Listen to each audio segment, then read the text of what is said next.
This call is being recorded. Assalamu alaikum.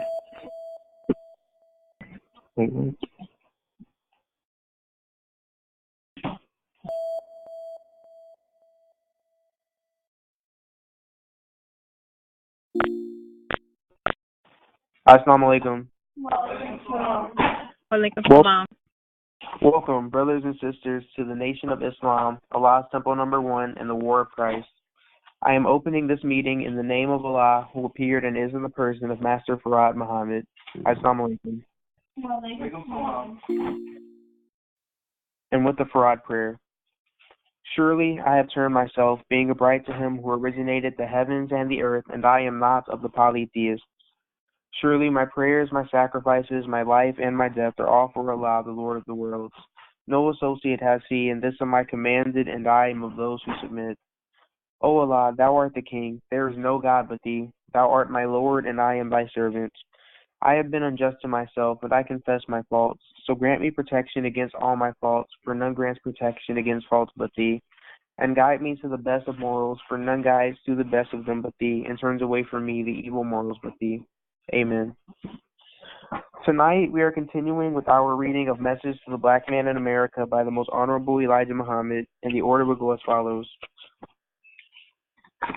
Daim will read the Economic Program 2 on page 197. I will read Up, You Can Accomplish As You Will on page 199. Kamal will read The World Hails the New Economic Plan on page 201. Amaria will read Separation and Independence on page 203. Rebecca will read Of the Faithful on page 206. Naeem will read We Seek the Truth and Justice on page 209. I will read Muslims Claim to Whitewash the Guilty on page 211. Kamal will read Right to Peaceful Assembly Denied on page 215. Amaria will read The Right of Self-Defense on page 217. And Sister Rebecca will read The Unity of 22 Million on page 220. And we will start with Daim reading the Economic Program 2 on page 197.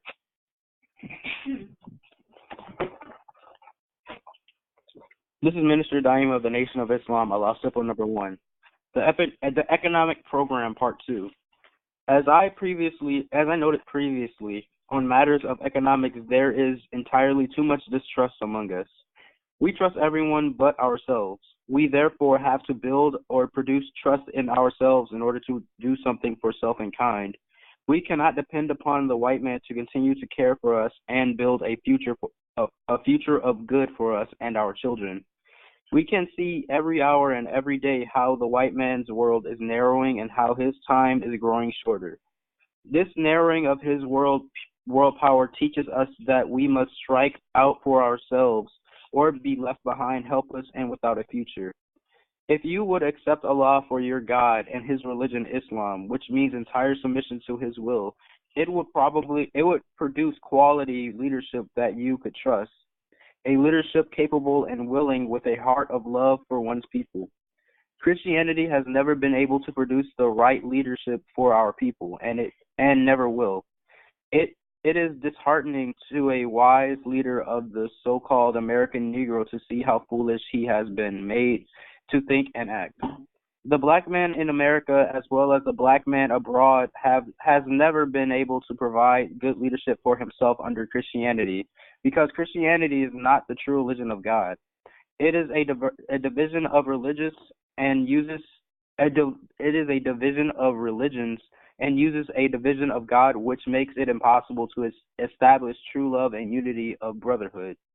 As I wrote previously, it is difficult to plan an economic system for a people who are subjected to the whim of another people. You are limited in your jobs, salaries, and incomes by the white man, but you still can learn not to be reckless and wasteful spenders and happy-go-lucky people with nothing of your own. Every sport the white man with bulging banks of money enjoys, you try to imitate him. Take what he gives you and learn to save from it. The hardest times are before those of you who will not accept this program and follow the way of Allah and Islam, guide you and set you in heaven at once, with money, good homes, and friendships in all walks of life, begging and praying to the white man to accept you, his once abject slave, and now willing slave, and give you the things he is giving himself and his kind is really out of place today. The white man claims he has given you freedom. He feels that he is not responsible for your poverty since you have had 100 years on your own. He believes that if you did not like him, you should have left him, and if you do not like him today, you should leave him. You do not want to leave him because of your great desire for his wealth. This classified you as being lazy, a people who do not want to accept their own responsibility. Think it over, my friends. We could save money by walking instead of riding in luxury. If we can purchase an automobile, we should not try to get the most luxurious model unless we can afford it. You can read in previous articles on economics how you can save hundreds of millions of dollars, even billions, if you would accept the right economic program and stop using things which destroy your health, such as tobacco, which doctors warn us can cause cancer. X-rays are known also to be dangerous and produce cancer. While X-rays aid doctors in finding the source of an ailment, they are not good for our bodies. Scientists now warn you against gazing into TV sets for any long length of time because this can produce cancer in the body. This is especially true of children who prop themselves in front of TV sets and gaze for hours at close range. We must remember that the new inventions are still in the experimental stage. None of the new inventions in this great modern world are completely safe. Look at TV only when you know there is something of importance to be seen, not for foolishness and sport. Beware of the national elections, my black brothers and sisters. There is no salvation in them for you, only false promises. The only salvation for you and me now is in the unity and being under the guidance of Allah through His messenger and His program for us all. Do not follow those self-made leaders who are seeking only the praise of the people and have no good in mind for you and will lead you back into becoming more of a slave than ever. Our problem is to be solved by a divine solution given to Allah's messenger. Follow me and live. Reject me and die as people without the help of God and friend. Amen.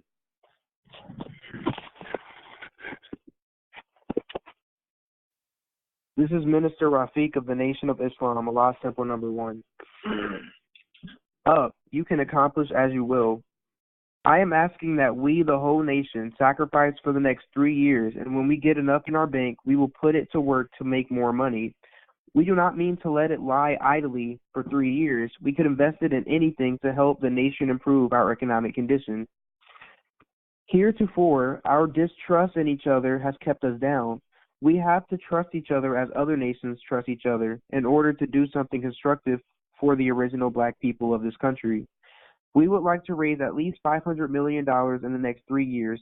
If we would all contribute willingly and honestly all that they could to this economic plan, we would soon have billions and enough money to have something for ourselves other than begging at the gate, door, and floor of the white man's business places for that which we, if united, could get for ourselves. I am sure that the white people would have more respect for us after giving us a job and salary if we would try saving some of that salary to help ourselves in that which we could do for ourselves. If they give us jobs and pay us living wages, we should do more for ourselves than we are doing with high wages and salary that we are receiving today. If the wages were rightly distributed, they would prevent our begging for food and shelter. No nation will ever respect us as long as we beg for that which we can do for ourselves. There has never been a leader of our people who went all out to set up an economic plan for our people. I use the saying of Jesus, all before me were thieves and robbers. There are millions of dollars lying in the white man's banks doing nothing for anyone. Put these millions of dollars to work buying farmland, since this is the basis of independence. Raise cotton, corn, wheat, rye, rice, chicken, cattle, and sheep. The sheep would clothe us with his wool and feed us with his flesh. The cow would also serve as food for us, as well as hide being used to make shoes, jackets, belts, coats, and hats. The cotton would be woven into cloth. Remember how America once had to spin its yarn to make clothes by a spinning wheel? Today, if you have the money, you can buy machines which will weave and print thousands of yards of cotton goods per day. Do you say that you cannot do it? The white man is not preventing you from doing these things. He has many textile mills. He will help you and even weave your clothes at his own mills for a price. We can cobble our own shoes. The white man will sell us the machines. In fact, he will sell us almost anything to help us manufacture what we need. However, you must first go to the farms, till the earth, and produce your own food. Build stores and warehouses to preserve your food throughout the seasons. We are just we just are not trying to do anything for self. As I have repeated until my throat is dry, one day America, the white man, will not be able to carry this entire nation of 22 million black people on her back. Their world is getting very small, and if you are dependent upon this world, yours too is getting very small. Self-preservation is the first law of nature. Everyone tries to provide a future of his own, but the American so-called Negro.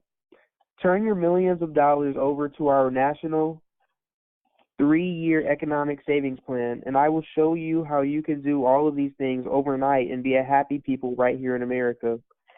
This will bring about peace between the two people because you will not have to fight or beg the white man for that which you can get for yourself if you were only united. You most certainly should not be tired of You most certainly should be tired of being beaten and killed. I am appealing to you, each and every of the 22 million black people in America, to send every penny, nickel, dime, dollar, hundreds of dollars, and millions of dollars that you can spare to the 3-year economic plan, Muhammad's Temple Number 2, 7351 South Stony Island Avenue, Chicago, Illinois 60649. Russia did it and became independent. Pakistan did it and became independent, and you can also do it and become independent. As soon as your money is received, it is banked in the Continental Bank of America and other federal banks until we reach the mark of $1 million. When we reach our mark of $1 million, we are going to build a National Reserve Bank for the black people of America. Thank you again and again for your contributions. We will prove to you that we are honest people and only want to see you out of the mud of dependency upon and on a rock of independence. We can help accomplish this task by asking the government to do her once slave a favor for the next 10 years by exempting us from tax. Amen. This is Mr. Kamal Muhammad of the Nation of Islam, Allah Simple Number 1. The world hails the new economic plan. Our 3-year economic savings plan is receiving great response.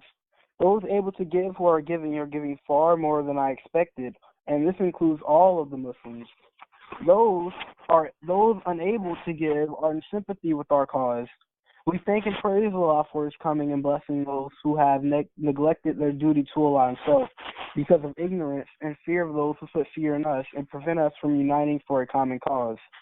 If Allah continues to bless us, and He will, with the progress that we are now making, the set goal will be accomplished at the end of the 3 years.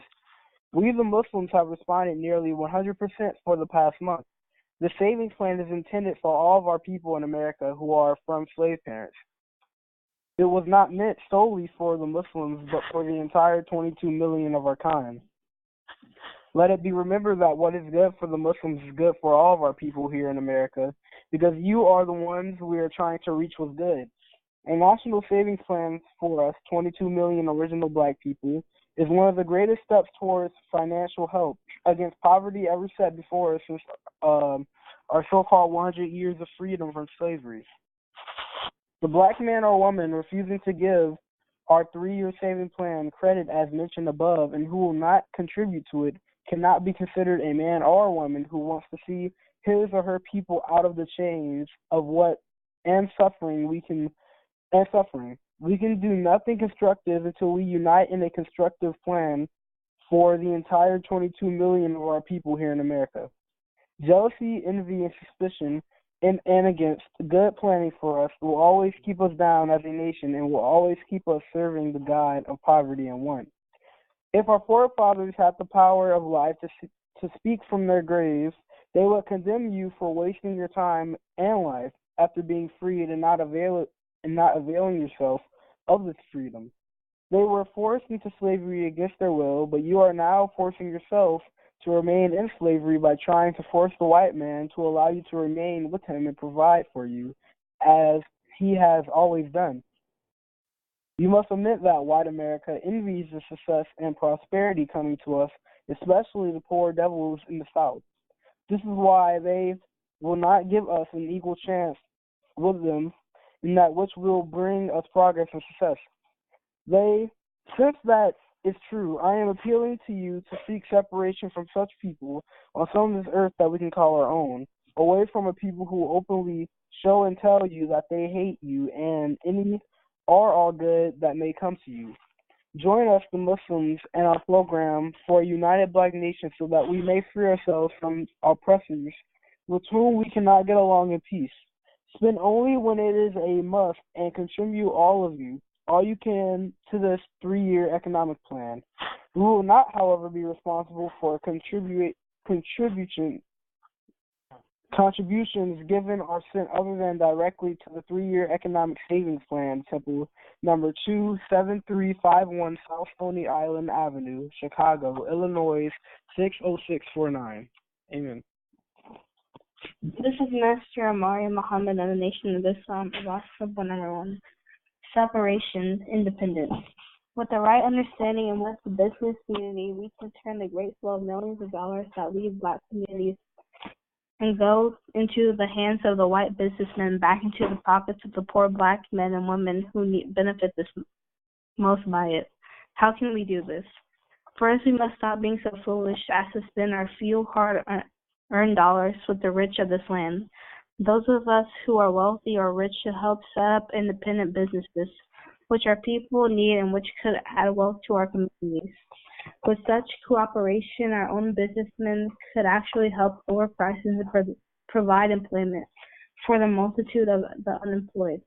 But to be successful, we must have some of this earth to produce our people's needs. For example, in Chicago, Illinois, as well as in other communities throughout the country, the black man is robbed through giant cut-rate stores owned exclusively by the white men, who make it almost impossible for the independent stores owned by the black people to survive. We cannot compete in business unless we unite and get some of this earth so that we can produce our own people's needs. It is the right time that we seek separation and independence for our nation from the evils of our open enemies, and not the foolish things of other organizations are doing. They want our people integrated into our open enemies to be destroyed as a people.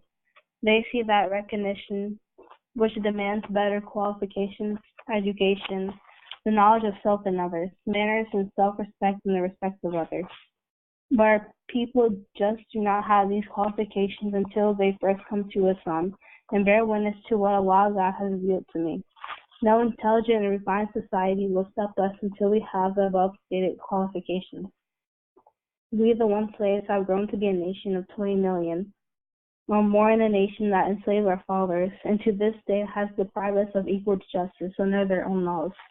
No equal civil rights. Most of us are treated by white citizens of America as animals. It is common to see and hear of white mobs attacking, beating, and shooting down poor blacks whose fathers and mothers labor. Sweat and blood help make America the richest government on earth. Nevertheless, we are yet the most hated and mistreated people. And while God wants to make a great nation out of us, the so-called Negroes, but if we desire to remain the slave of servants for our slave masters, it is all right with Allah. Do we love ourselves and our children? If so, why not build a future for ourselves rather than beg the same slave masters for jobs and equal shares in whatever they have, even to equal membership in their society and families, intermarriage? This is definitely not a wise thing to do, but a very indestructive thing for the one slave and his master to do. By the help and guidance of Allah, God, I have put before you the wise and best thing for your future. Firstly, some of this earth that we can call our own. Without some of this earth we can call our own, we cannot hope to even become a free nation out of the nation of the slave master. It is far more important to teach separation of the blacks and whites of America than prayer. Teach and train the blacks to do something for self in the way of uniting and seeking a home on this earth that they can call their own. There is no such thing as living in peace with white Americans. You and I have tried without success.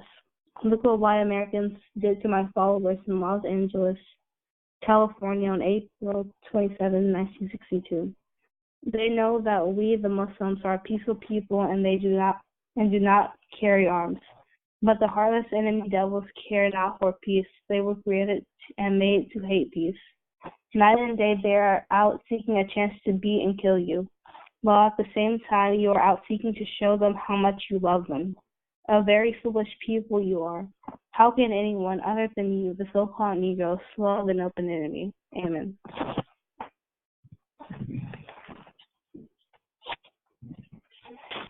This is Mr. Rebecca Rockman of the Allah's Temple Number One, of the Nation of Islam, Allah's Temple Number One. The persecution of the righteous, protection of the faithful. None disputes concerning the message of Allah, but those who disbelieve. So let not their control in the land deceive them. Holy Quran, chapter 40, verse 4. The preceding verse is very clear according to the Holy Quran. The truth must always be rejected and classified as foolishness by the rejector. It is always those who consider themselves to be in a seat of authority and power in the land who reject the truth. They desire to lead others into their rejection of truth, especially the poor man in the mud, because he is the one whom they exploit.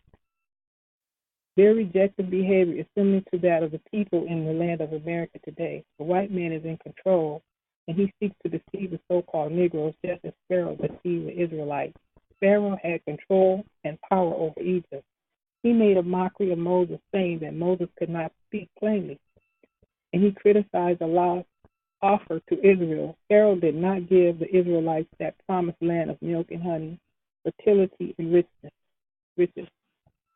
The white man in America is like Pharaoh in Egypt. He, the modern Pharaoh, is trying to control the 22 million so-called American Negroes, as Pharaoh did the Israelites in Egypt.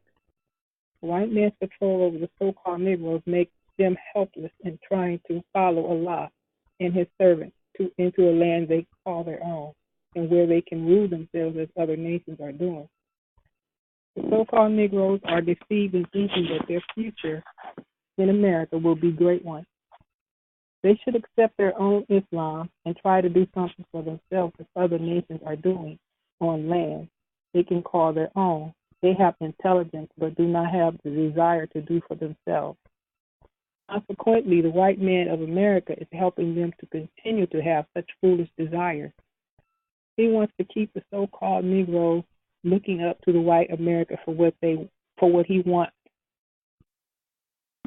Feet of the white man, the so-called Negroes are disgracing themselves, lying at the feet of the white man and begging him to accept them as equals and sharing in the wealth of America. It is against the very nature and disposition of the slave master to accept his one slave as his equal or to share equality with the slave of his wealth. Therefore, the ignorant so-called Negro who has never gone to school and is now showing himself to be wiser in his acceptance of Allah and his true religion of Islam than the learned of our people. The poor among our people desire to be white through intermixing with the white man and sharing in his wealth. They prove to be even more ignorant than the learned of the fascination in their fascination with gaining the enemy's wealth and power and their desire to permanent houses and wealth that Allah has offered. This makes them look very ignorant in the eyes of the civilized world.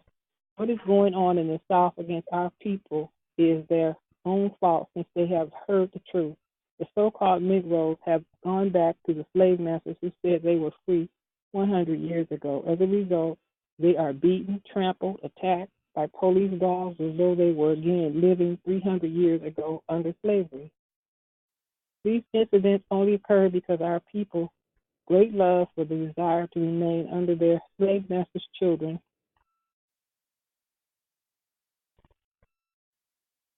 If our people in the South are permitted to vote for whom they are going to vote for, they will vote they will vote for none but the white man, whether the black man's vote outnumber the white man or not. The fact that you can vote does not mean that the white man will allow you to put the men in Washington of your time who would love to give you justice. Nor does it mean that you will be voted in as president of the country. You can never hope to obtain this. If you think because Kennedy said in 40 years a Negro man would become president of the country, he will become just that, then you misunderstood. Never will a black man be able to rule a white man in America. He was only referring to the so-called American Negro unity to his brothers. This will make him strong enough to put a president in office, but not over the white people.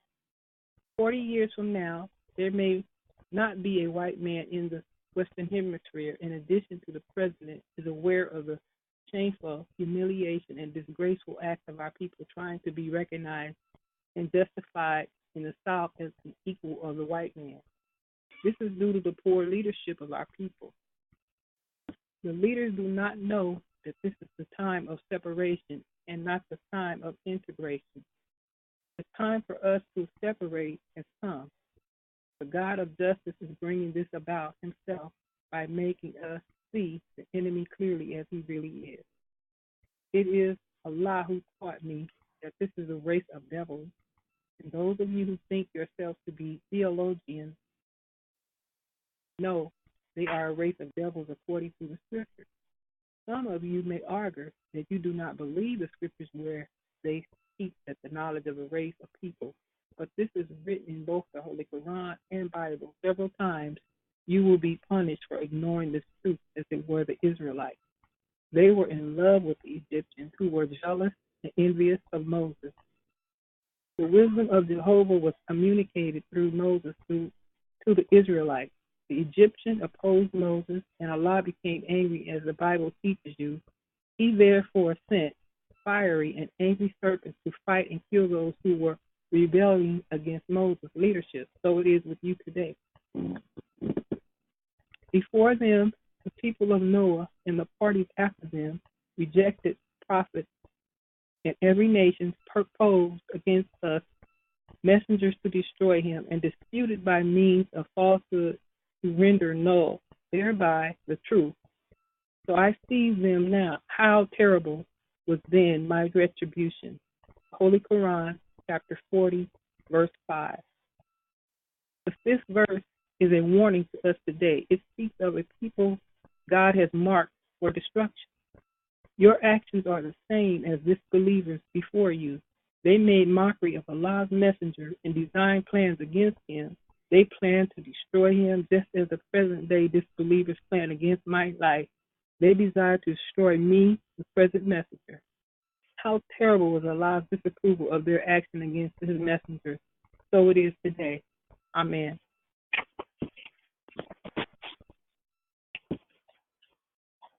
This is Minister Daim of the Nation of Islam, Allah Simple number 1. We seek truth and justice. America knows that under her flag we have received nothing but hell, beatings, and killings without due process of the law, day and night, not only in the past but in the present. She wants to make some so-called Negroes believe that the religion of Islam can be thrown out the window if they turn hypocrites themselves in trying to make democracy work. This is done only to deceive the so-called American Negroes. But I say to everyone who reads this book that Islam is here among these black people of America to stay as long as their life is in their bodies.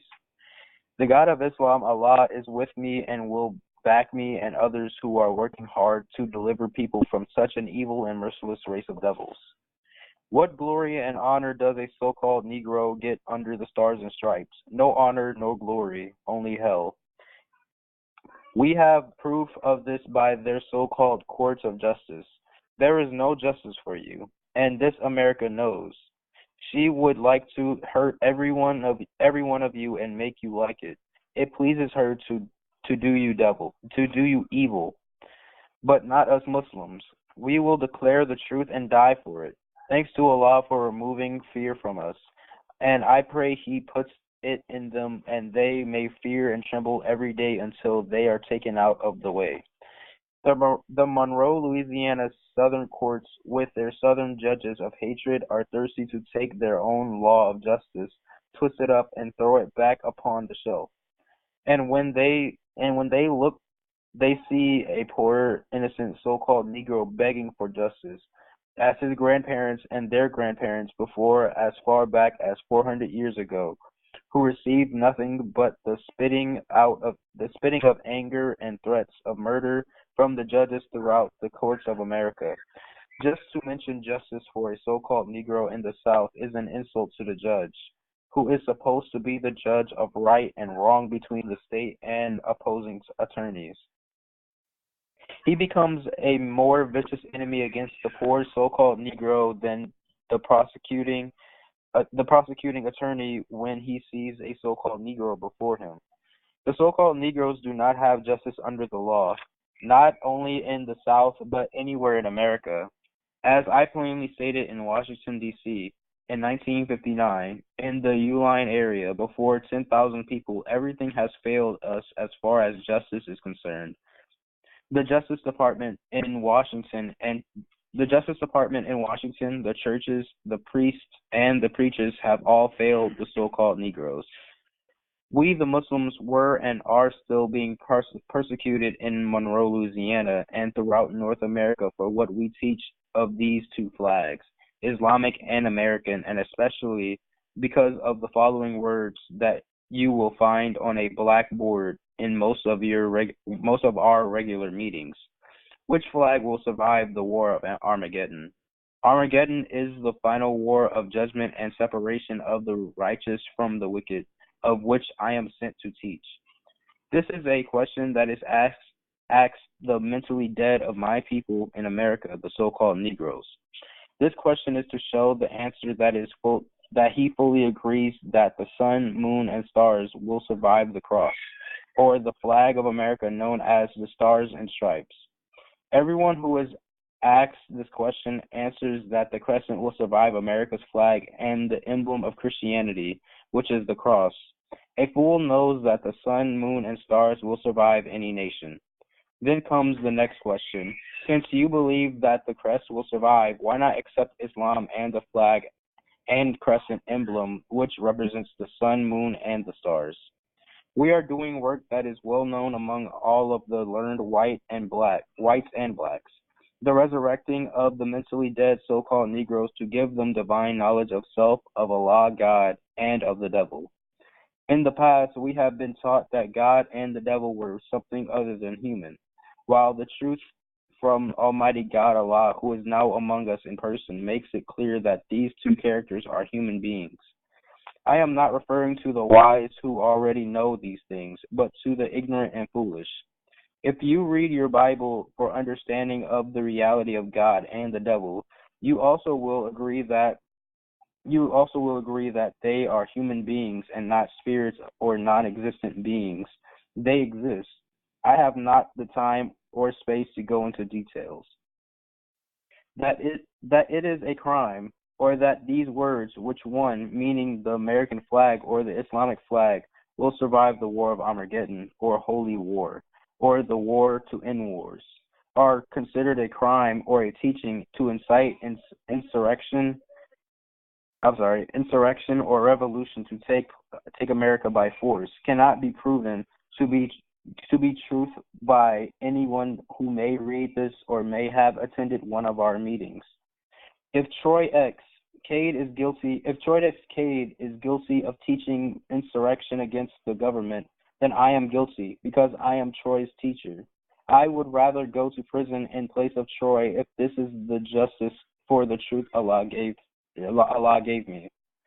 By the help of Allah and by the blood of the original man, whose father is the originator, I, Elijah Muhammad, will fight for this cause to get our people justice in America. And by the help and power of Allah, the power that is in the universe, the power that is in the nation of Islam, and the power of every atom that is bound in the planet Earth and that is bound in other planets. What angers America is just the idea of her 400-year-old slave now wanting to go over to the paradise of freedom, justice, and equality under the crescent of the divine religion of Islam, where they will have sincere brotherhood and friends throughout the civilized world. Amen. This is Minister Rafiq of the Nation of Islam, Allah Simple Number 1. Were Muslims framed to whitewash the guilty? You may know of the incident that took place on April 27, 1962 in Los Angeles, California, between the Los Angeles policemen and my followers. One of my followers, Ronald T.X. Stokes, was killed outright while his hands were raised and with nothing on him to do anyone harm. Every one of the brothers was unarmed when nearly 100 policemen swooped down upon them, well armed, out of the darkness of the night to kill the believers of Allah and his religion, Islam, and to stop the spread of Islam. On that fateful night, one of the policeman's bullets paralyzed one brother for life, and the others received serious wounds in the chest and private areas. They were all shot down for no reason other than the devils wanted to kill the righteous, as they have done in the past to the prophets and followers from Moses to Muhammad. And after shooting down 6 unarmed worshippers of Allah with one dead, they felt happy to boast that they had killed one of my followers. The same devil policeman who killed that follower said that he shot the others and was trying to kill them all. Again, this same devil was not wounded or even scratched by any of the Muslims who were not armed and had nothing with which to retaliate against such a sudden attack by the murderers of our fathers and mothers and now the murderers of us. For 32 years, I have been trying to teach my people, the so-called American Negroes, the way of peace, as I have a record just that long in trying to live in peace with our open enemies. I have even warned my followers never to be the aggressors, as the religion of Islam teaches us that we cannot teach peace and then be the first to break the peace with cardinal weapons. I know who the fight belongs to. It belongs to Allah. Allah wants to make himself known in the Western Hemisphere that he is our God and has come to save us from the hands of our enemies and place us again in our own country and among our own people. He has said that he would do this job of delivering us and destroying those who have destroyed us. This is prophesied in almost throughout the Bible. He further said that there is no way of getting along with the white race in peace. They have been found by the scientists of Islam to be disagreeable to live with in peace. The 12 scientists met to confer over the possibility of returning us, the lost founds in the wilderness of North America, to our own. This can and will be done, or the prophets could be called liars, and liars they cannot be made, for they deliver the words of Almighty Allah, God, or his message, that the message is from the Lord of the worlds, Allah, who cannot lie. In Detroit, Michigan, where we were first attacked outright by the police department in April 1934, we were also unarmed. There were no deaths on the part of the believers, however. They fought back against the policemen who attacked them for no just cause whatsoever, but that they wanted our Muslim children to go to their schools. We refused to let the children take their first courses in public schools, although the high school children in their upper teens could do so. But let us shape our children first. This was the cause of the attack at the time, and Allah was with us, and we had been peaceful there all the while. However, it was said that after the battle with my followers, who had nothing to fight with but their hands, that there was hospitalization on both sides. There was no loss of lives on the side of the Muslims, and not a gun was fired by them. The lieutenant of police, the captain and commissioner of police, had warned them to not use firearms against us because we were not armed. This was true. But when the battle was over, there were more of them hospitalized than there were of us. 1 year later, here in Chicago, Illinois, in the police court on 11th and State Streets, there was a complaint made against one of my followers concerning his children going to our school, the University of Islam. As the courtroom began to fill with spectators, 2 court deputies showed disrespect for the Muslim women. They started pushing them around, and the Muslim brothers resented this harsh handling of the women. The police officers then began beating the men almost within seconds, the entire courtroom was in confusion and fight. When the battle was over, the police captain lay dead from a heart attack, and others were wounded by their own gunfire. They opened fire upon my followers point blank in the courtroom because of their Muslims seeking justice in the charge made against us and our school as in Detroit, Michigan in the previous year. In Detroit, Michigan, the police department charged us with contributing to the delinquency of minors involving one of our students, Sally Allah, who had left the public school and had come over to the University of Islam. They charged us with going around to the various school grounds, begging our poor black children to leave the white schools and come over to their own. This is when they made the charge of contributing to the delinquency of minors. Their records are in Chicago to date for anyone to read. Now, 1 year later, in 1935, here in Chicago, Illinois, they attack us on nearly the same charge. They wanted to school our children. They wanted them to go to their public schools. We know that kindergarten children and first graders once in Islam cannot be taken into Christian schools without having to suffer mockery and attack from the Christian children and from the Christian teachers who hate Islam, the God of Islam, and the prophets of Islam. Therefore, we believe that to keep the peace with the Christians, we must teach our own children in their own schools, although they may study the same textbooks. And this will prevent the clashes between the Muslims and the Christians over the truth of the history of the people and the spiritual guidance and message that Allah has revealed to me. The message of Islam is bringing about one of the greatest reforms for a better life to the American so-called Negroes, greater than it did ever to the Arabs 1,400 years ago. I would compare this reform here with that of the Israelites under Moses 4,000 years ago to prove the teachings of Almighty Allah of the white race being made the devils from the beginning, and that they are not ones who seek peace. They only use the word peace to deceive the black people, to get a chance at making mischief among them and causing bloodshed. Know that by nature the black people are for peace, and know by nature that the white people are for war, bloodshed, and are destroyers of high morals. They refuse to show any respect to their peaceful free slaves in America today. They know that we are not armed. In 32 years, they have learned that my followers are not armed. They have learned that the God of peace is with us by watching great mass meetings of ours and never seeing even a dispute arise. If the white race were for peace, they would thank God for raising up in their midst a peaceful people who do not desire to make any mischief among them.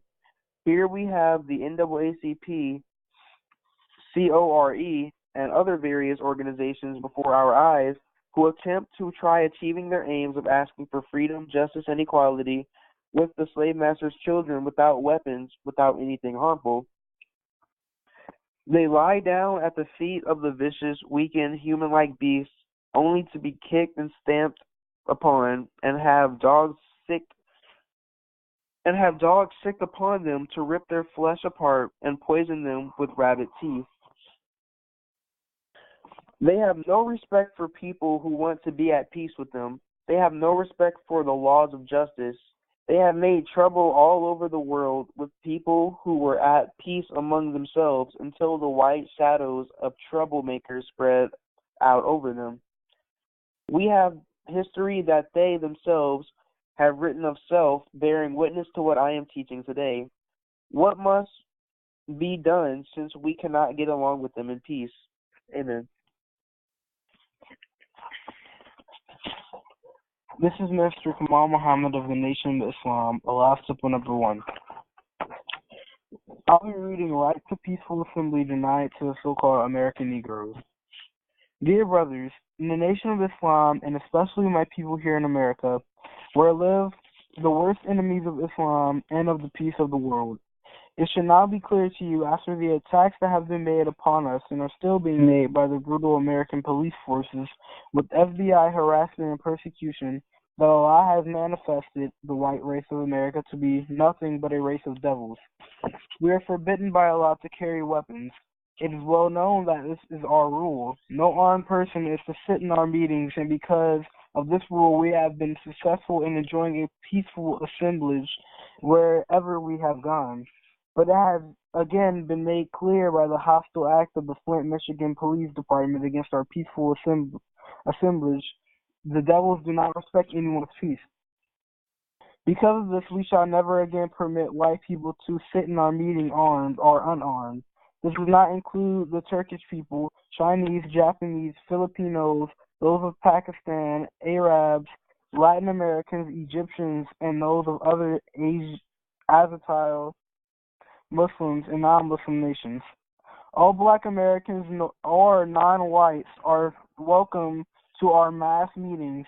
We will soon make a try at converting and uniting all the originals of this Western Hemisphere. All black Americans, even those who have a few drops of black blood in them, must unite under the crescent and try and save ourselves from the doom of the enemies who have ruled and killed us for the past 4,000 years, and especially during the last 400 years. For they have covered the earth and sea with their death-dealing rule over the aboriginals of the earth since they left the confines of Europe. And now to their latest outrage in Flint, Michigan. There on October 27, 1963, the police department harassed us for 3 hours in order to enter our meeting, fully armed inside an auditorium filled with peaceful, unarmed people. This proves beyond a shadow of doubt that there is no justice nor peace for our black people in America, whether they be Christian or Muslims. We have rented this public auditorium in Flint to teach the so-called Negro of the presence of Allah, of the judgment of the devils, and of the separation of the two peoples, black and white. Approximately 6,000 people, including 200 or 300 devils, have submitted to being searched for arms and other possessions that might be against the peaceful assembly. A black policeman had entered but had surrendered his arms. Later on, however, 2 white officials appeared, claiming that their law compels them to go into all public meetings armed and that their weapons were not to be given up. They insisted on coming in with their arms, and upon the right to overrule those who opposed their entering, I left in the midst of my lecture. I went to the door to speak with the haters of the so-called Negroes. I told them that if they wanted to come in, to do as their white brothers had done, that is, give up their weapons until dismissal. And if anyone acted other than peacefully in our meeting, we would surely let them know that they could arrest them. But this was not enough. They continued to demand entrance without being disarmed. I therefore dismissed the meeting. I could have called their bluff, but there were too many women and children in the audience. Their record of unprovoked evil attacks against our people was a long and vicious one. The attack began in Detroit, Michigan in 1932.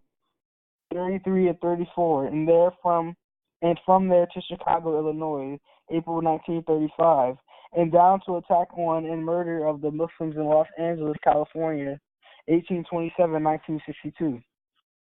Even under the laws of America, brutal police forces beat black people and deprived them of simple justice, including those who are in prison at the present time and those who are being sent to prison throughout the country. Untold thousands are being held in prison unjustly.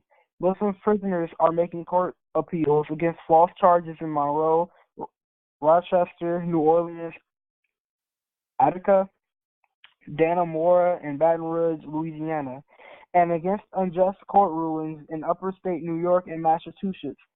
The Muslims unjustly charged with attacking the police department in a peaceful assemblage have appealed. Amen. This is Mr. Maria Muhammad of the Nation of Islam, Allah Simple number 1. The right of self-defense. The so-called Negroes of Birmingham, Alabama, would have been justified by the law of justice if they had killed every dog sickened upon them by the hired taxpayer policemen, for the taxpayers did not hire the dogs to police their lives and property. And if the policemen had fired upon those who defended themselves against the bites of savage dogs that the police department trained expressly for the purpose of attacking the so-called Negroes, they would have been justified by God in the divine law of self-defense to fight and defend themselves against such savage dogs and human attacks. Surely the American so-called Negroes will have God and the world sympathy on their side if they would take the right steps or actions. Their present actions being taken by them are wrong. For this action consists of the demanding that the slave masters accept their slaves, the so-called Negroes, as their equals and as equal shares in whatever the master has, such as the social respect which will destroy both sides of people, an equal share in the government, decent house conditionings, and equal employment. Not that they do not deserve it.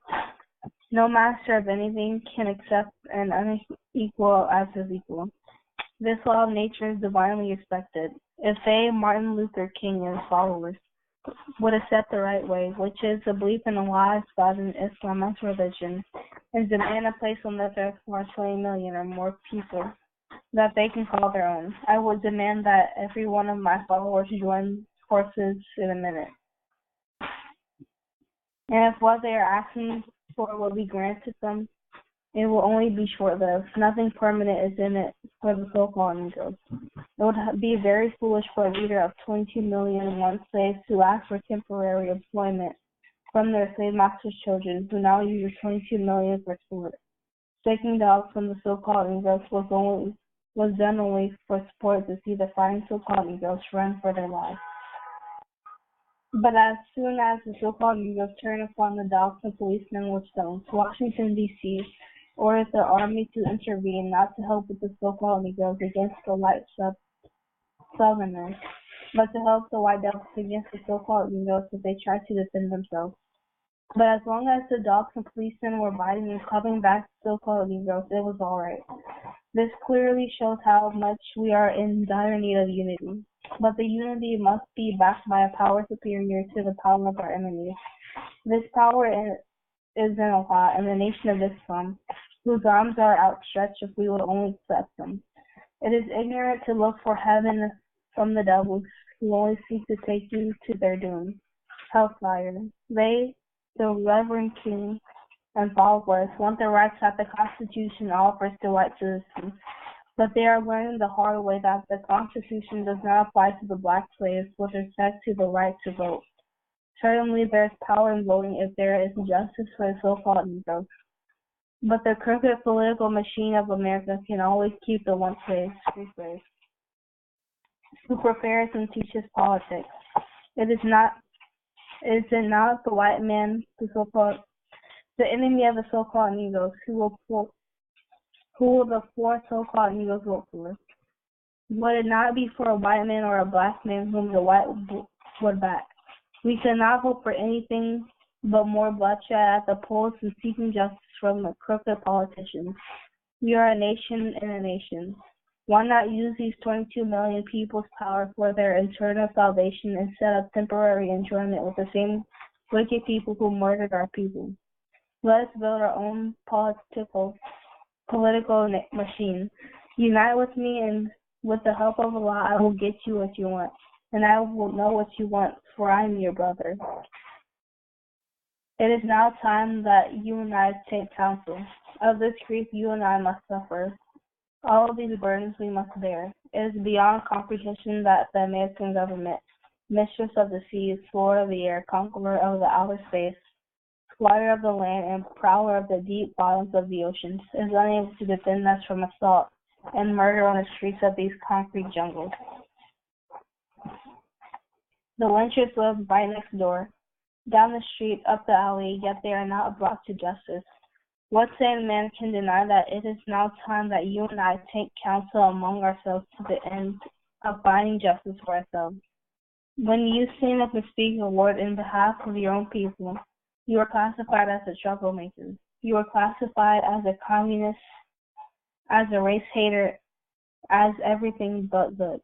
If God has revealed to me the truth of this race of people, and yourself and I tell you of it, and that is the truth, then don't say that I am teaching race hatred.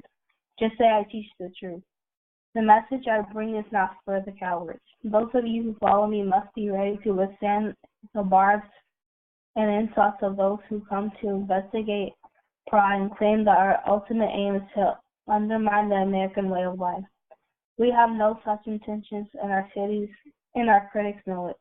How ironic it is that the very people who charge us with disturbing the status quo themselves go around raping, lynching, denying citizens the right to vote, and talking in the halls of Congress to call you and me everything from a beast to a moral entity. I have no alternative than to tell you that there is not any life beyond the grave. There is no justice in the sweet by and the by. Immortality is now and here. We are blessed of God, and we must exert every means to protect ourselves. Amen.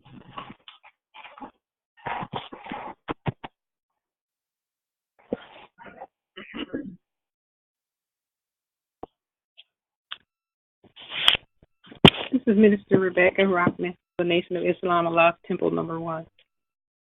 Land of our own qualification, the unity of 22 million. The unity of 22 million so-called Negroes up from slavery is the answer to our salvation. We are suffering untold torture and murder at the hands of our enemies, the children of our slave masters, because of the lack of unity. The cause of this lack of unity among us is due to the work and teachings of our enemies, slave masters' children. Our slave masters' children have reared our fathers and mothers to be enemies of each other. They have destroyed our love and self and kind. They have educated us to hate and refuse all that goes for black people. This lack of love for self and kind keeps us divided. And being divided, we are a nation of prey at the hands of our ever-open enemies. Whatever the amount of education we receive from our enemies, we still have a slave of our enemies due to the lack of knowledge of self. God and the devil, the truth religion, self-pride, self-interest, and self-independence, and the desire of a country and a government of our own under the law of justice and righteousness for every one of our poor black people throughout this earth. But let us start first here in America, where we are the victims of no freedom, justice, equality, and we know the plains of being divided. At present, we have hundreds of clubs and organizations, thousands of teachers, hundreds of educators, scholars, scientists, technicians, doctors, lawyers, judges, congressmen, ambassadors, professors, tradesmen of all kinds, and engineers of most every kind. We have all kinds of religious believers, teachers, preachers by the thousands, agriculturalists, herdsmen, cattlemen, fishermen, and hundreds of hunters of wild game. What more do we need but unity of the whole for the whole? What actually is preventing this unity of 22 million or more of us is the ignorant and foolish love and fear of our enemies. The professional and leadership class of this nation of 22 million black people up from slavery. There are disgraceful Uncle Toms in a world of freedom, learning, and advanced science in every branch of study. How long shall we seek the white man's education to become their servants instead of becoming builders of a progressive nation of our own, on some of this earth that we can call our own? Why are you so foolish to think it cannot be done?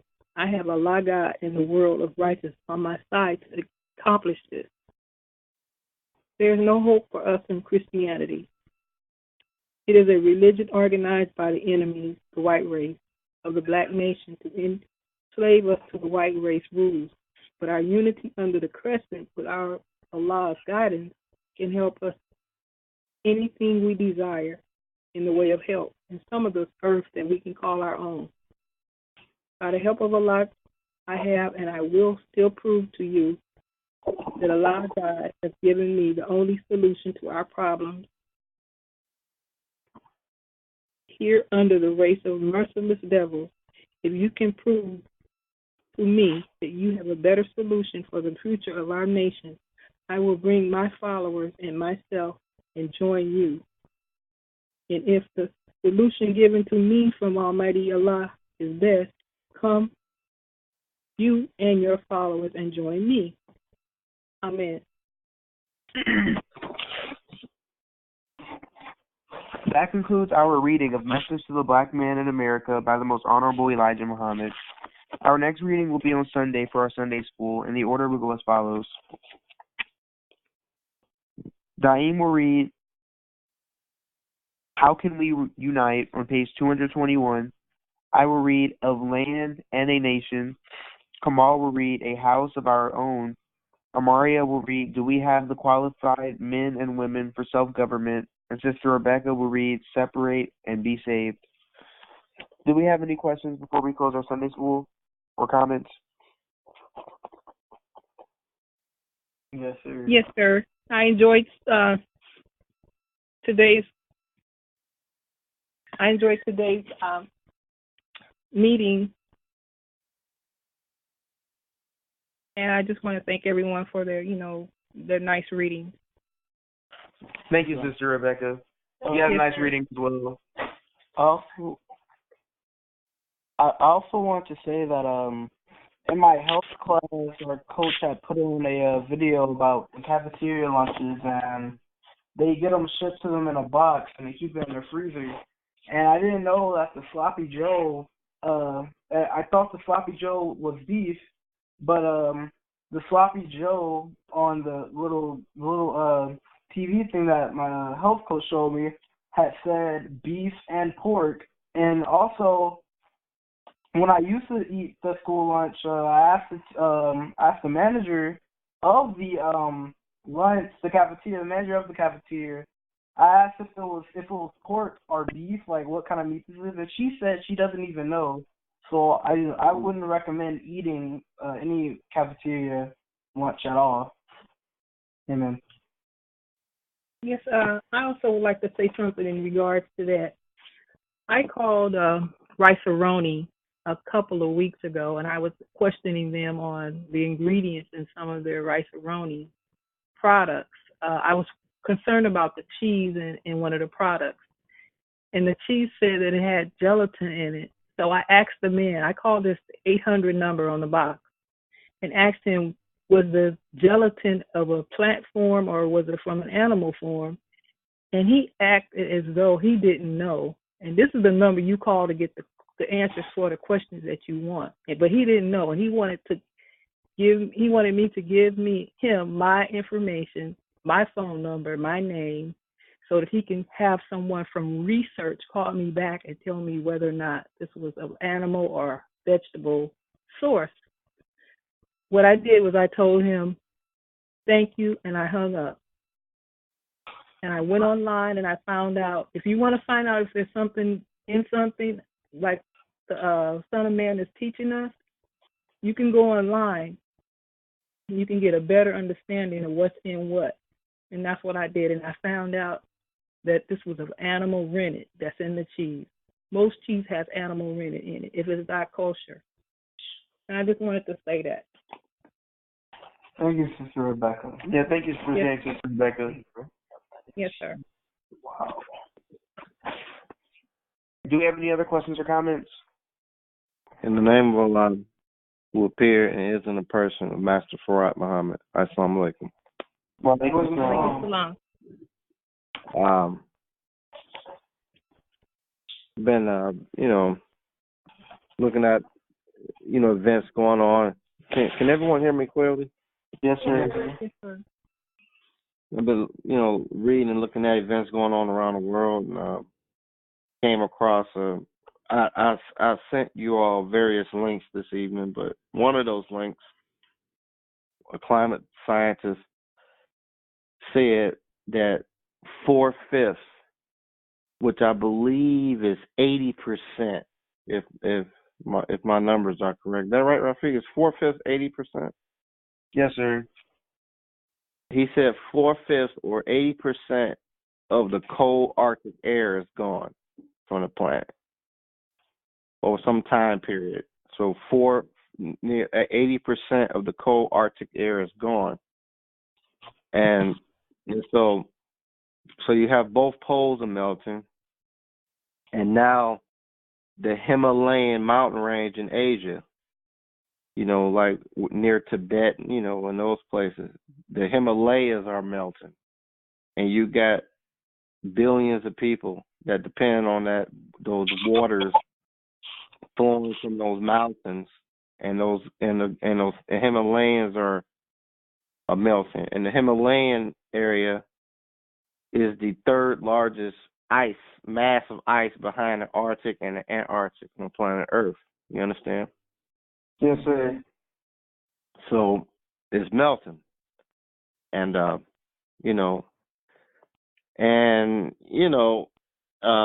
listen to other reports, and not a devil saying climate science guy McPherson, and he's saying that it's going to be over by 2026. But the point is this: I mean, I don't really put any stock in in the devil's predictions.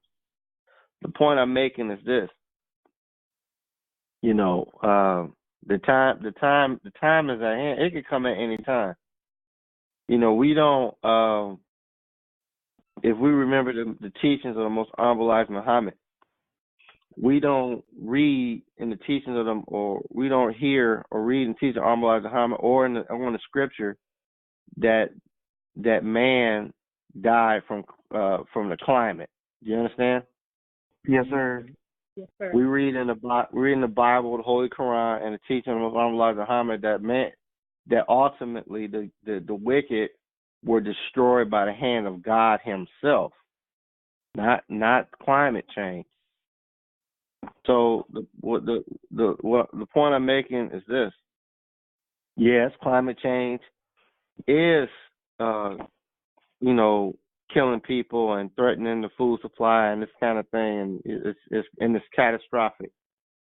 But the point I'm making is this: if the world is going down this road of climate change, and it is, and it's highly destructive, and they put in these timelines of 2026, 2030, things are going to be so terrible. The point I'm making is, even if we take them at their word, 2020, whether you believe it's 2026 or whether you believe it's 2030, then we know that within a certain time, or a time coming soon, we know the destruction of the wicked is not going to be because it's too hot. It's going to be because God Himself destroyed them. And so when we give the scriptures regard to what we see in the news as far as our environment, we know that the ultimate judgment of God is close at hand. Do you understand? Yes, sir. Yes, sir. So excuse me. It can happen any time. So anyway, there's so much. I sent clips. Those reports. It's so much going on as far as the environment. I really don't have to. This is really not the time for me personally to go into all of that. I mean, I sent the video clips, but things are ramping up. They had a 7.5 earthquake in Ecuador. That's right and between North and South America, right there. You had a 7.5 earthquake in Ecuador, right at the southern tip of North America. You had a 7.5 earthquake. And right now in Louisiana, it's 80. Today, I think the high was like 83 degrees in February. Now, many of you in here may be too young to really appreciate what's going on, but it's 83 degrees in February. Why do I keep saying February? Because February is the coldest month of the year. Do you understand? Yes, sir. When you're in the month of February, you are in the depths of winter, the depths of it. But the weather is so erratic that it's like June. I wouldn't doubt anybody in this room didn't have the air conditioning running today, and not the heat. Do you understand? Yes, sir. Yes, sir. 83 degrees, and the Earth this coming March is about to turn into the sun. The sun, the energy of the sun is not as far as the seasons go. The Earth is not even receiving the full blast of solar energy that comes starting in the spring of March and throughout the summer. You're in the depth of winter and it's 83 degrees. If you want to get an idea of what's coming, you need to check out some news on what happened in Australia, because the southern hemisphere of planet Earth is in summertime and the northern is in winter. They were experiencing temperatures in Australia of 120 and 130 degrees Fahrenheit. Do you understand? Yes, sir. They have reports saying that in a little while, Australia is one of the largest exporter of wheat. They grow a lot of wheat in Australia. But what they're saying now is that Australia is not going to be able to produce enough wheat to feed itself. They're going to start importing wheat because of the climate. You understand? Yes, sir. So, it's 83 degrees, and, I talk to our people, I kind of, whenever I can, I try to, give them some information and knowledge of what's going on, but I tend to stay out of people's way. And, all this going on, and I talk to people I run into, and I'm like, what are you doing? They going to dance class, because they got a step. Some of these people I know, they going on a cruise. Like this weekend, they getting on a Carnival cruise ship, and they going on a cruise. The world going to hell, and these people are dancing and cruising. You understand? Yes, sir. The most honorable Elijah Muhammad said that when Allah returns, He's not coming to teach.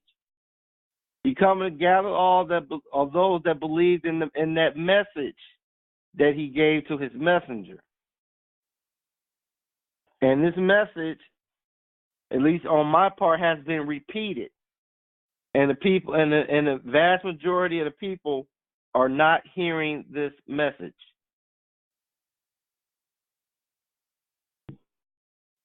You got a whole country in the east. I think it's Indonesia, one of them countries, Thailand, one of them places. They're about to vote in same-sex marriages over there. You got nations of millions of people. Not only do they not serve and fear Allah, they're about to commit, whole nations in the east are about to commit abominations, great sins of homosexuality. So the point I'm making is, and I sent a text message to you all, mark my words. And I don't say this because I'm excited to say it. I say it because it's just simply the truth. You're about to see millions of people die by the millions. There's almost 8 billion people here on this planet. 8 billion. And according to what they say, the growing conditions for food are becoming less and less inhabitable. The insects are dying. Butterflies, honeybees, disappearing.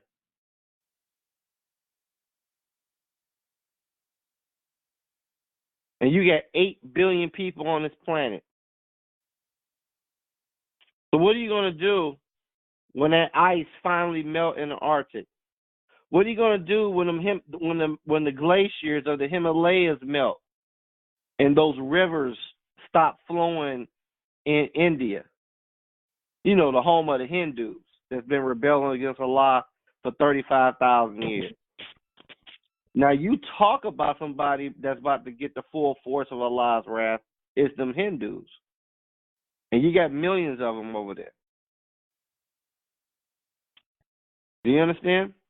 Yes, sir. Yes, sir. We are at the precipice of Armageddon, of full-fledged Armageddon. It's literally right outside. You can open your door and see it now. You're right there. You are right here. And this world is about to cross right over into utter oblivion. You are at the door. It's becoming more and more mainstream, more and more acceptable to talk about the planet ending in terms of a decade, not a decade or two, 10 years or 12 years. Back when I started teaching in 2009, I was mocked and called crazy. And even my own son, through ignorance, he said, Dad, I don't believe the world going to end by 2032. Do you understand? Yes, sir. Yes, sir. You know, I mean, an 11 or 12-year-old child, I mean, have an excuse. But the point I'm making is this. Now it's mainstream about climate change. It's mainstream about the weather. It's mainstream about everything I told you. I've been telling you about since 2009. Now it's mainstream. Now I'm not called crazy. Do you understand? Yes, sir. Same thing's gonna happen with Master Farad Muhammad. Oh, he's a fanatic. He worship a man. They're not gonna regard me as being crazy for the God I serve either.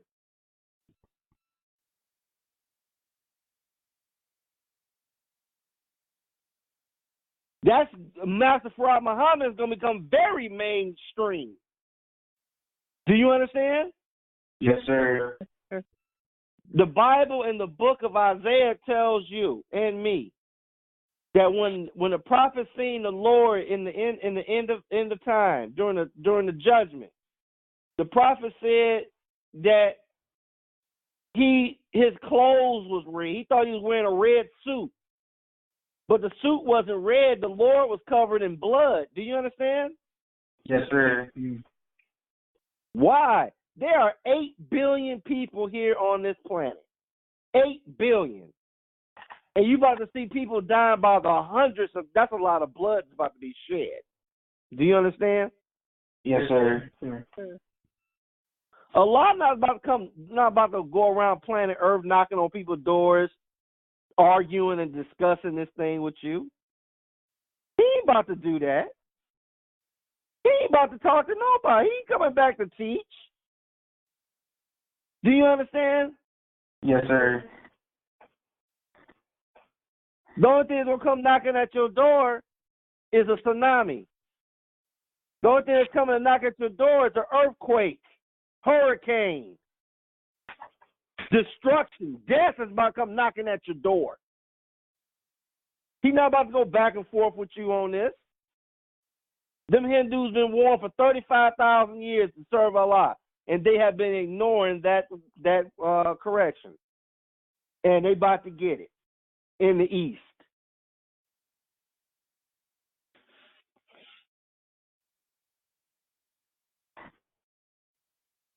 Now, the Most Honorable Elijah Muhammad said, he said that Allah is going to come after you. Those that believe in the messenger's words, the teaching. He said Allah himself is going to come after us. That means he's coming to, that means it's not very hard to interpret that. If he's coming after you, he's coming to get you. Do you understand? Yes, sir. Yes, sir. Yes, sir. Huh. You know, I didn't say anything, but I found it very interesting that Sister Rebecca called me last week and said she had a dream that she was leaving the house that she's in. Just out of nowhere, she had a dream she was about to leave. Do you understand? Yes, sir. Well, I'll tell you what. You know, let's just do the math. Let's just do the math. Something's got to give. I mean, just because we're worshipers and believers in Allah, that don't mean that the temperature stopped rising. I mean, go to Walmart. How much salmon do you see on the shelf? How many butterflies do you see flying around outside at any time of the year? You don't see these things. So you have to do the math. Like, wait a minute. Like, all this stuff is happening, and it's happening. They telling you. If you're not too busy dancing and cruising and playing video games, they letting you know all hell breaking loose on this planet. Well, if all these things are going on, and we're sitting here too, and get this, there's nowhere on planet Earth that you and I, that we know of, that we can go to escape it. There's nowhere to go. Do you understand? Yes, sir. Yes, sir. The most honorable Elijah Muhammad said, you know, your refuge is with your Lord in this day. Your refuge is in Allah this day. He is our refuge. He is our fortress. You understand? Yes, sir. Yes, sir. Remember that. And I advise you to do as I do. Pray Allah have mercy upon my soul and save me. Please find me worthy to be with thee. Please save me. But whether you save me or not, all praise is due to thee, Allah. Do thy will. Do you understand? Yes, sir. Yes, sir. But I pray with all my heart that you save me. I want to make it.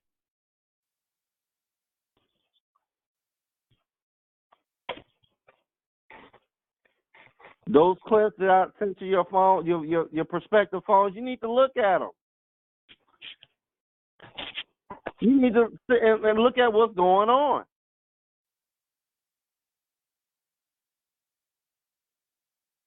This thing is wrapping up, and that earthquake in Ecuador is just a bell going off. 7.5, right at the tip, right at the southern tip of the North America. 7.5 earthquake. Warnings, rumblings. Do you understand? Yes, sir. Yes, sir. Yeah. The day is coming when people will go from coast to coast looking to hear the voice of the Lord, and they're not gonna hear it. Do you understand? Yes, sir. One of you just read tonight in the Message to the Black Man that the wisdom of Jehovah was communicated through Moses. And the people rejected, and and Jehovah was angry. Do you understand? Yes, sir. Yes, sir. I've been teaching on the wisdom of Allah, the supreme wisdom. I've been reteaching it, so to speak, from the most honorable Elijah Muhammad. Week after week, week in and week out, been teaching you and reminding you of the supreme wisdom that was given to us by Allah to the messenger. Communicating to you the wisdom of Jehovah or the wisdom of Allah. And the people have rejected. You just read that message to the black man. The messenger, the most honorable Elijah Muhammad, as of this month, in 3 days, this February 25th will mark the 44th year since he's been gone. If he has not been president for 44 years, you know, then you know who's been communicating to us the wisdom of God, because he hasn't been here to do it.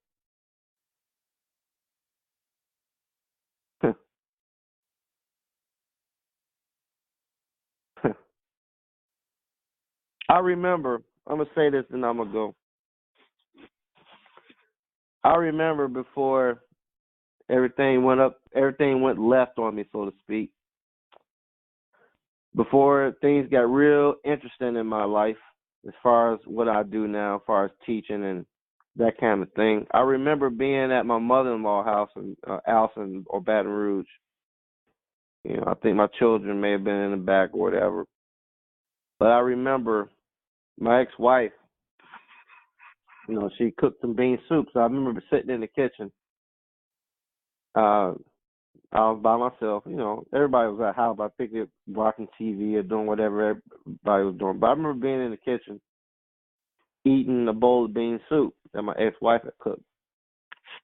And I remember sitting at the table eating that bean soup and kind of trying to imagine, you know, I was like, wow, I said, you know, Allah traveled 9,000 miles to teach us how to eat. I said, he traveled 9,000 miles to give us this, you know, to teach us how to eat. And I was so thankful. I was like, wow, I said, man, I said, this is what Master Prophet Muhammad eat. This is what he wanted us to eat. And I was so grateful and I was so thankful for that bowl of bean soup. And I was thanking and praising Allah. Like, well, you know, I was saying thank you the whole time. You understand? Yes, sir. Yes, sir. Right after that, around a little while after that, my life went to hell. Next thing you know, the police come to my door, arrest me, ship me up to Michigan. They drive me in a floor. I'm in the back of a dog truck in handcuffs and leg cuffs, being driven across God knows where, from Louisiana to Florida to Tennessee. They took me the scenic route to Michigan because I was being extradited for something that happened when I was 16. Put me in jail for 30 days. I get out, want to come home. Then I find out that, you know, my marriage is over. I tell you, women never fail to surprise me. So, you know, I get arrested. I go to Michigan. I'm in Michigan. I'm there for 30 days. Get out of jail, try to come back to be with my children. Then I find out that, well, my marriage is over. You know, my ex-wife don't want to be with me after I get out of jail. That was a shocker. Whole life went to hell. And basically, from that time till this time, that was around November, December of 2010 that happened, around that time. You know, I never really could enjoy a bowl of bean soup again because I had to support myself. Because before all hell broke loose, so to speak, in my life, I was in, you know, I didn't want to practice law anymore, so I was going back to school. You know, my plan was, you know, for my ex-wife to get her nursing degree, you know, then I was going to finish up again I was going to like an online university for computer network. I was trying to do something with computers because I was through with the law. You know, that was my plan. And like I said, if you ever want to make God laugh, just tell him what your plans are. That didn't work out. Yeah, my ex-wife got the nursing degree, but you know, things were over and I had to support myself, so I couldn't go back to school. You know, that was my plan. I certainly didn't plan to drive a truck. But what are you going to do? You know, you got to eat. You got to support yourself. You know, the devil moved against me in Mississippi. Illegally took my law license. Illegally did that. You know, had to save my children. and basically my family from a situation in Mississippi where children were being molested. Had to get my children out of that. Got that done. So it was one trial after the other. Ended up driving a truck. Long story short, that was in a way, that was my last bowl of bean soup. For about 7-8 years, that was my last bowl of bean soup. Because I was driving a truck, eating out a truck stop, and God knows what I was being fed on the road. Because I had to support myself. And all during that time, teaching Islam. And as I reflect on it, it's 2019. Roughly, let's see, from 2012 till now is roughly 7 years.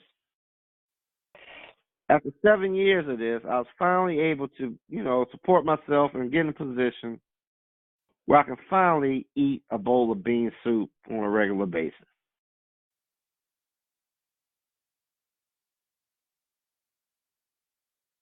And now what I produced in 2009, as far as the sun crossing the galactic center that the presentation that Amari did a couple of days ago, about the sun crossing over in 2019 and 400 years of slavery, no more ice, all hell breaking loose. I couldn't help but reflect when I finally was able to get a bowl of bean soup and, got me a pure silver chalice, a silver cup, and drinking my orange juice out of a silver cup and eating a bowl of bean soup with a silver spoon. And it was a funny thing. It almost felt like a victory dinner. It was almost like Allah put that silver cup in my mouth and that silver spoon in my mouth. That's what it kind of felt. Oddly, that's how I kind of felt. Real odd.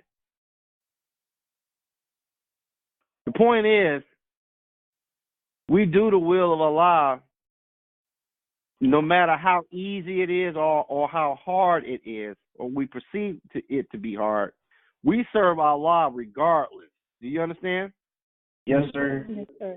Just because things don't go right in our life, we don't curse Allah and just give up. The Muslim perseveres. We strive and persevere through adversity. Nothing should be able to turn you around from serving your God. I don't care how upside down your life is. You never give up on your God. Do you understand? Yes, sir. Yes, sir. Yeah, you put all your heart into it. I'm gonna tell you why. Because Allah don't owe us anything. Let me say that first. He don't owe us a thing. He's independent. But let me put it in a language you can understand it. I gave my all to Allah. All of it. Through all the adversity. I gave my all. And now adversity is about to visit the world. And I pray through all the adversity that's about to come upon this planet that Allah blesses me to come and save me. But if He don't, that's fine too. And I still love and all praise due to Allah. But I do know that for whatever reason, if He decides not to save me, I will go down knowing that I did all I possibly could. And I'm satisfied.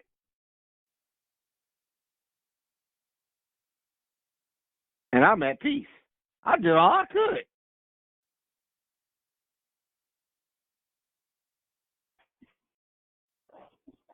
But I do think, and I do pray and hope that He showed me His salvation and that He delivered me. I would really hope that He makes that decision to save me. And I pray the same thing for you. I pray that Allah save you too and deliver you through all this adversity that's about to come. That Almighty Allah will come and save you and me. All right, Rafiq. Do we have any questions or comments before we close our Bible study? Jesus. No, sir. All right. Well, I just wanted to thank the Son of Man for taking the time to talk to us again. Yes, thank you, Son of Man. Thank you. Thank you, Son of Man. Yeah. Please upload this because I download them and listen to them throughout the day. Please. So if there are no other questions or comments, we will close our Bible study with the Muhammad children giving their Farad prayer, starting with Daim.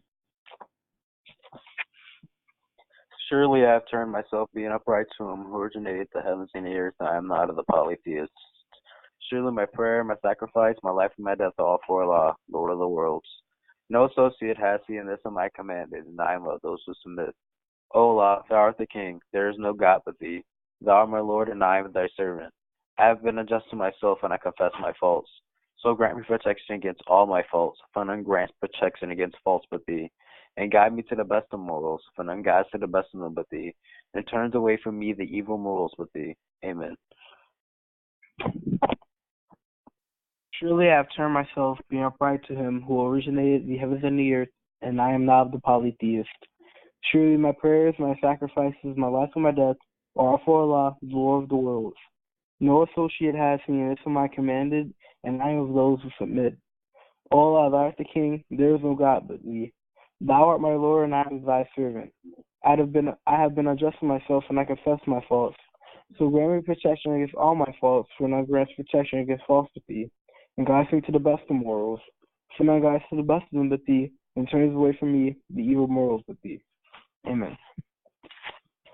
Surely I have turned myself being upright to him who originated the heavens and the earth, so I am not a polytheist. Surely my prayers, my sacrifices, my life and my death are all for Allah, the Lord of the worlds. No associate has he, and this is my commandment, and I am of those who submit. O Allah, thou art the King, there is no God but thee. Thou art my Lord, and I am thy servant. I have been unjust to myself, and I confess my faults. So grant me protection against all my faults. For none grants protection against faults with thee, or guides me to the best of morals. For none guides to the best of them but thee, or turns away from the evil morals but thee. Amen. In the name of Allah, who appeared and is in the person of Master Farad Muhammad, Assalamu alaikum. Wa alaikum salam.